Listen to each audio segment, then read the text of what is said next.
أختي المسلمة الكريمة، أيتها الأمة الغالية، لا بد أن يخرج من بين أضلوعك رجلا كابن الخطاب. قللنا من الحلوى والمال وأكثرنا من إعداد الرجال، فالقادم من أمر أمتنا لا يحتاج خرافا تعلف وتسمن، بل جسوما تبنى وقلوبا تؤمن. علموهم أن الفجر لا يصليه في البيت إلا النساء. علموهم أن الأنفال ومحمد نزلتا ليصنعا ألف رجل. أخبروهم وعلموهم أن الذي يعيش لنفسه فلا خير فيه. فأنت أم بأمة، تستطيعين تغيير كل المعادلات بحسن صنيعك في البنين والبنات. وسورة النساء ما سميت بالنساء إلا لعظيم فعل النساء في بناء الأمم. فاصنعن لنا قادة، فقد سئمت الأمة أرباب المياعة والبلادة والخلاعة. كوني أما واصنعي رجلا.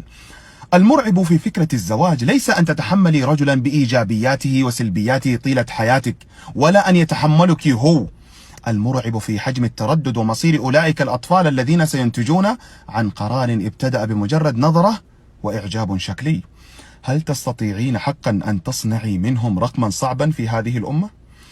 الذي أؤمن به هو أن مرحلة العزوبية ليست مرحلة إصلاح الشعر المتقصف أو البشرة أو الوزن الزائد فقط، إنما هي أثمن فرصة بين يديك لتصنعي عقلا مختلفا وشخصية قادرة على إنتاج جيل حي نابض بالفلاح. هي أثمن فرصة لتتعلمي فن صناعة الإنسان وتلممي شتات شخصيتك وترممي عيوبك وتصنعي جيل المستقبل الواعد. الأم مدرسة إذا أعددتها أعددت شعبا طيب الأعراق. السلام عليكم.